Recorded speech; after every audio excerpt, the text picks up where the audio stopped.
Welcome to the market update, pocket change, money gain. I just want to give you guys a little information on what I'm seeing in the market, how things are going with my Patreon uh, portfolio watcher that I'm making on Google Sheets for you guys, and some forecasts I see in the future.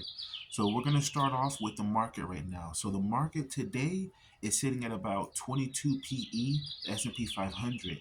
Now, just a few days ago, it was sitting at 28, which is really high for the S&P 500. I do expect it to come down to around 17 or so. 17 is average, right? So there's a lot of stocks out there. NVDA, PLTR, MSTR, and Tesla. Those are my four top stocks. I think those are strong movers. So I'm letting you guys know now. I'm giving you guys a little tips on my portfolio as we go along. But those are my four top movers. And NVIDIA is overpriced. Palantir is overpriced. MSTR is not overpriced. But we'll see what happens with that. And Tesla's sitting a little high, right? So let me start with NVIDIA. NVIDIA, when you when you think about NVIDIA, you got to remember NVIDIA is an old company. It's been around for many years. Its CAGR rate is around 84%. Even right now, even with people talking about how NVIDIA is you know is down. I mean, in the long picture, in the big picture, it's down, right? But in the short run, people are saying it's overpriced.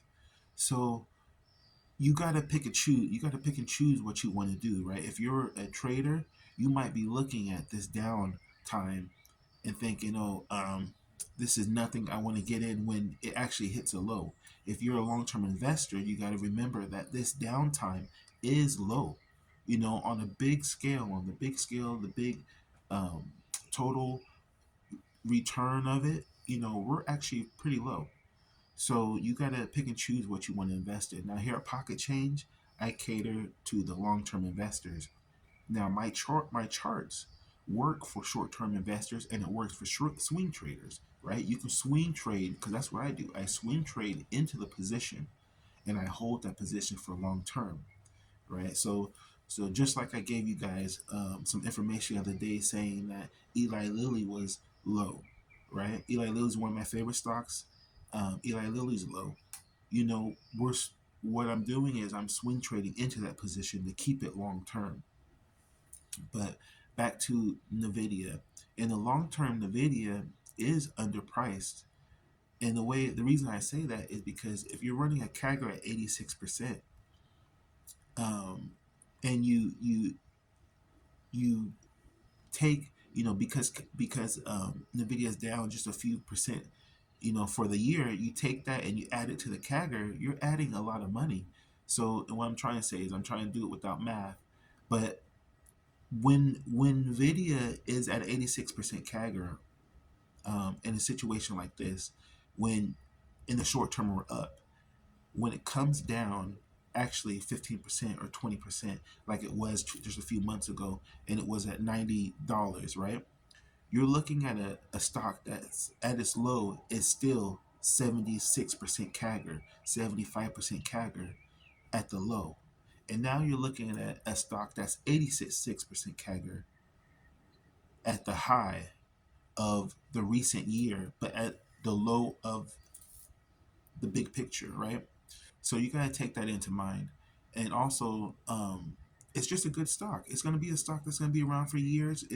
They make AI chips. When is AI going to ever stop? When is it going to ever stop? I use AI all the time. If you're not using AI, you're running behind people because people are using it.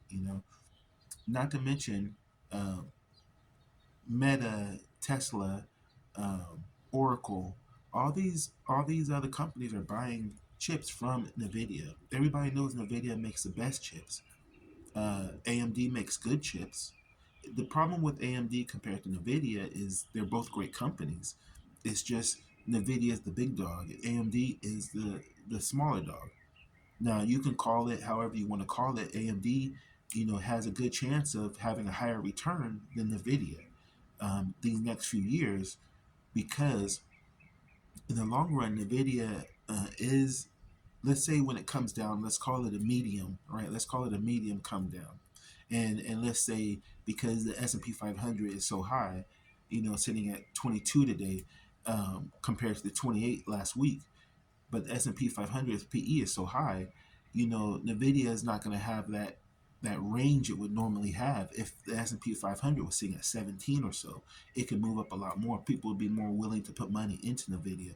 But because Nvidia and the S&P 500 are both sitting at kind of high for the short term, people aren't going to do it. People aren't going to put money into it, and they're going to lose. They're going to lose out because let's go back to the 86% CAGR. When a stock is running 86% CAGR, it explodes, and you don't know when it's going to explode, but when it does, it's gone, right? So that's the thing about Nvidia. Great company, long-term growth. It's going to be here. They're starting their new Freeman. I think it's called Freeman chip after Blackwell. Not only that, they're also going to be doing. They got their new laptops coming out with the integrated GPU. Now they're going to be. I think it was with ARM. I want to say ARM. I think ARM was going to co-produce it. Okay, so you got a lot going on with Nvidia, and it's just a good stock all around. I think it's going to grow. The CAGR is growing at is great, and when it comes down like it does, just know that you're getting extra on top of what it does. Okay, so I think Nvidia. Let me give you guys just the past return of Nvidia. So Nvidia right now, I forecast Nvidia in the next few years to be easily do 81%. I'm looking for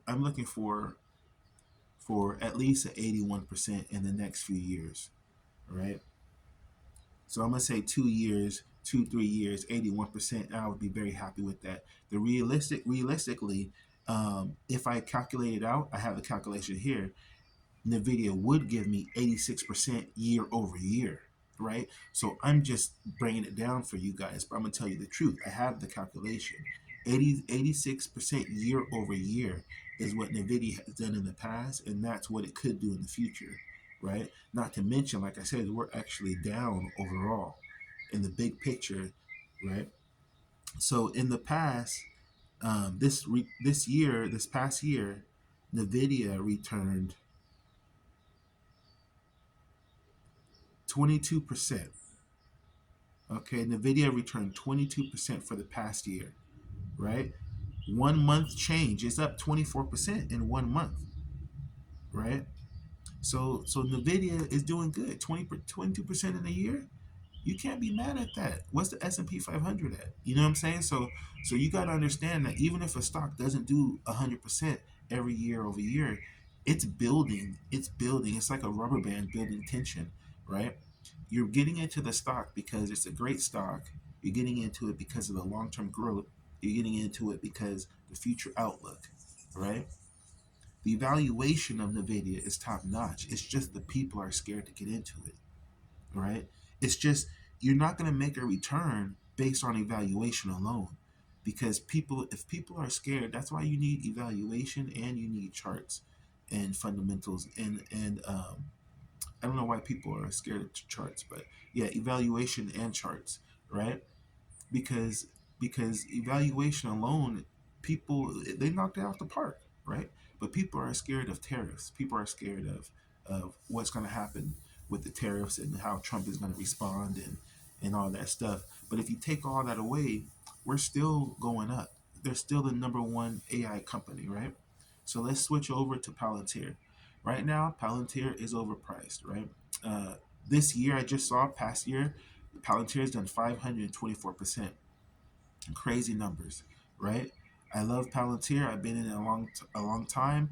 Um, I think that with Palantir, you know, it's a company that's going to be around for a long time. Also, it's an AI company. It's already dug its heel in the government, multiple government programs, and what do you think is going to happen with healthcare?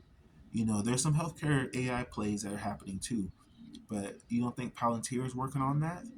There's a lot of stuff happening with Palantir. So you got to understand, Palantir has a CAGR rate of 71 or so, 71%, right?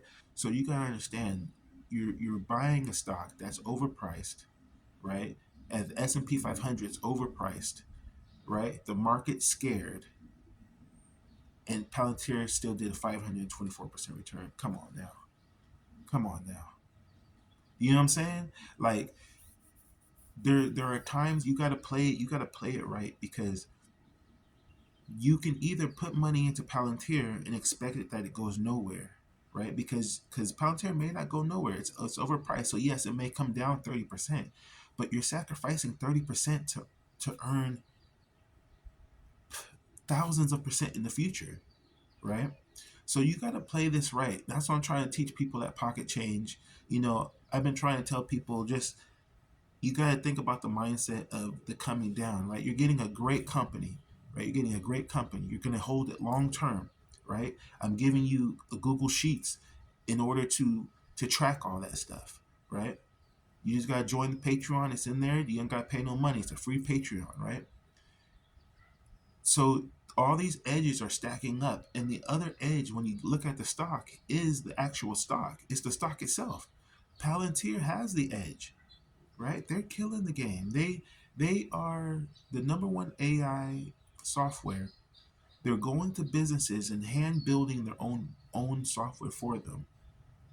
They're not just making one software and putting it out there. They're hand building the software. Now, some people may say this is bad, but some people may say this is good, because now you're locked in, right? You're locked in with this stock. So Palantir's 1 year return is 524%. I expect it to come down. I'm a crypto investor too, so crypto comes down 70%. So what do I think Palantir could come down? Let's say it comes down to 50%, right? Let's say it comes down 50%. Palantir sitting at 128. So let's say it comes down to $60.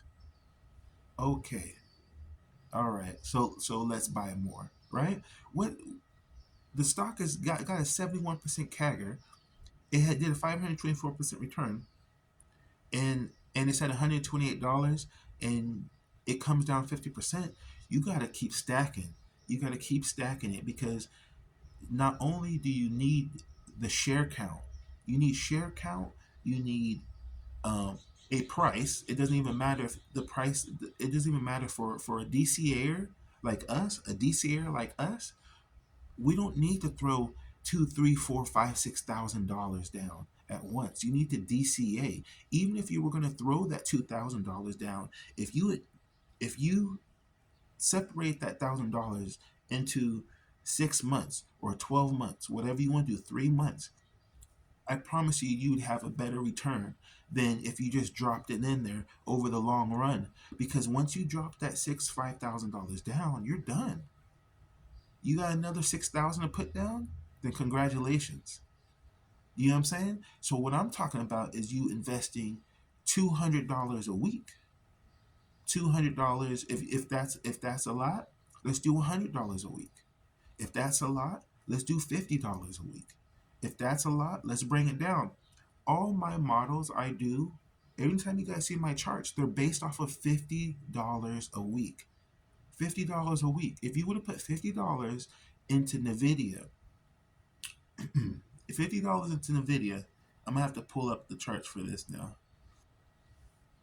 You would have earned around $23,000. Just $50 a week into NVIDIA. No, I'm sorry, it was $49,000. $50 a week, every week into NVIDIA. Just stacking your money for the last 5 years. Right? Just stack your money. You can look at I have a video on it. I would have to look that up. But just stacking your money, just make it simple. Make it simple. $50 a week, every week for the next 5 years into NVIDIA. And if you got more money, then put it into NVIDIA, put it into Palantir, put it into whatever stocks you want.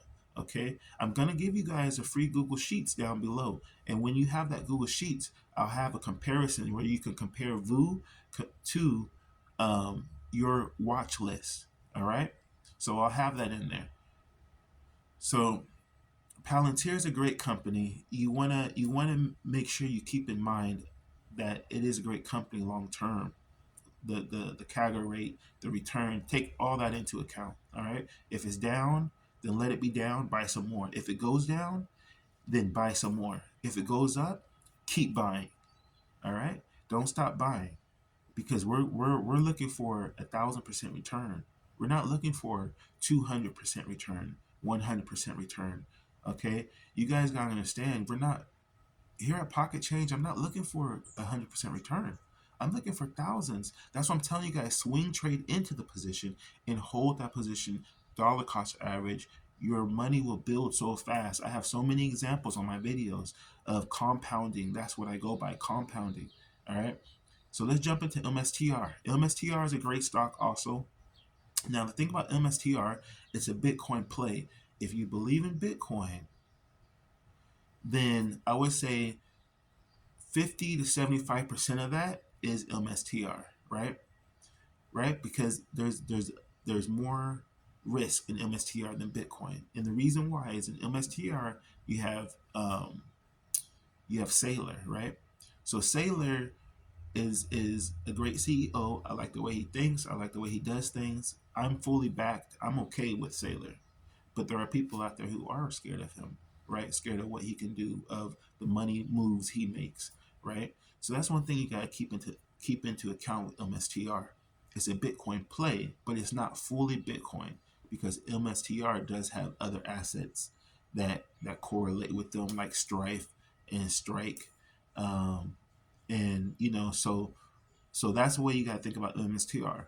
The other way is you got to think of it as a black hole. I'm sure you guys heard this before, a black hole. The reason why they call it a black hole is because as you put money in to buy MSTR, the money that he takes goes out and he buys Bitcoin. After that money turns into Bitcoin, it is no longer money anymore. He actually used your money to buy Bitcoin. He takes that Bitcoin into his account. He holds the Bitcoin, but he takes um, basically like credit from the Bitcoin to make Strife and Strike and all that stuff. And that's how he does that, preferred assets and all that stuff, right? So I don't mess with Strike or Strife. I don't mess with those. I only mess with MSTR, right? So we do have more risk into MSTR, but I'm okay with that because I've been in MSTR for a long time. I look at the charts. The charts run very similar to Bitcoin. Okay, I people take people undervalue charts, right? Just like the people who do charts undervalue evaluation, right? You can't undervalue both. It's like the right arm saying I'm stronger than the left arm, but you can't pick up a ball very good with one hand if it's big enough, right? There's a certain things you can do with one hand when it's small, but as the ball gets bigger, you're going to need two hands, right? So it works the same way. You're going to need evaluation and you're going to need charts, right? Because when I'm looking at MSTR, I like what I see. I like the charts. I like the way he does things. I like that MSTR does go down 50%, but it goes down 50%, what, 1 year out of 4 years, right? Same thing with Bitcoin. Bitcoin goes down 1 year out of 4 years and everybody gets scared. Come on now. Like the opportunity that it has for it to go down is your opportunity to buy these things. That's what you got to remember. The bear market is. It's just the opportunity for you to buy things, for you to get assets at a good price. It's not like, yeah, your money disappeared or it's gone. Now, if you're putting your money into um, stocks and crypto that are disappearing, then yes, it's disappearing. It's gone. But what we're looking to do is we're looking to put in our stocks and our money into stocks and crypto that are going to be here for the long run, right? And nothing's guaranteed. Nothing's guaranteed, but scared money don't make money, right? So scared money don't make money, and that's what you have to remember. You can put your money into VOO. VOO is a great stock. You can become a millionaire. I calculated out. I think it was around 30 years if you invested around. I forget the numbers, but VOO has a good CAGR rate. A good CAGR rate of around 11%, 12%. You're doing good, But what I'm looking for is I'm looking for around on my account. I'm looking for around a 30, 40% CAGR, right? So I'm investing in different assets. It's not like I'm just into these crazy wild plays, you know. AVGO is a great stock. It has a 56% CAGR, or I'm sorry, 46% CAGR year over year for the past 5 years, and it just runs. It just runs. It gives a little dividend. Give me a little 1% dividend, a little less than 1%, or 1.3 or something like that. So AVGO is a great stock. You know, we have Eli Lilly. Eli Lilly is another stock. Eli Lilly is the 56% CAGR. I just did a video on that one, and it runs good. You know, you just put it in your account and let it run. But I guess what I'm trying to say is that Tesla. Tesla's the last one. Okay, so Tesla's a little overpriced. All right. Tesla is around 300. I could see it moving up to 600, and I could see it going back down to 250 or so. And actually, my chart says it can go at the very low, which I don't expect it to go to, but it can go to around 180, somewhere around there, because it just did it. It just did it not too long ago. I made a video, I think it was in 2024 or so, where 2024 or 2023, where it went down to 168 and at 128, and I was telling people to buy, and so it can do it again easily, you know. But the thing about Tesla is, again, you're running around a 76% CAGR, right? Now this is over 5 years, and the reason why I do it over 5 years is when you look at the chart as much as I do, the chart goes sideways for a long time, and then it goes up. So some stocks actually run sideways for years before they go up, and I'm okay with that, because I'm okay with the stock going sideways and up as they figure out what they want to do, as they do research and development in order to refine the product, right? I'm okay with that. A lot of people aren't. You know, Wall Street is not okay with that. I want you guys to know this. I want you guys to get this deep in your head. Wall Street doesn't want you to win. They don't want you to make money. They want to scare you. They want you to get on the news.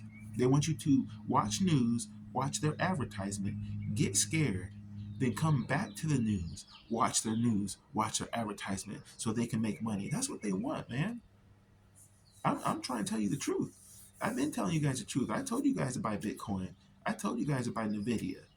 You know, I told you guys to buy Tesla back in the day. I told you guys a dollar cost average. You know what I'm saying? So I'm trying to tell you guys the truth. That's why I want to build a community of truth bringers, people who are telling the truth about investing in long-term growing wealth. I'm trying to grow wealth long term. And I want you guys to grow wealth long term. And I'm giving you guys the edge. Again, I'm gonna give you guys tools for the edge. But Tesla goes sideways and then it goes up. And if you miss that sideways action, then you're left behind. You're left behind. I've been in this situation probably 3 times with Tesla. Okay, you think nothing's happening, all of a sudden it's up, 700%, and you can't catch up. There is no, oh, I'm just gonna get back in it. Nah, it's gone. And so you have to know that you like these stocks. For me, I like these stocks. I look at Tesla. I live in California. I look at Teslas all the time. They're everywhere.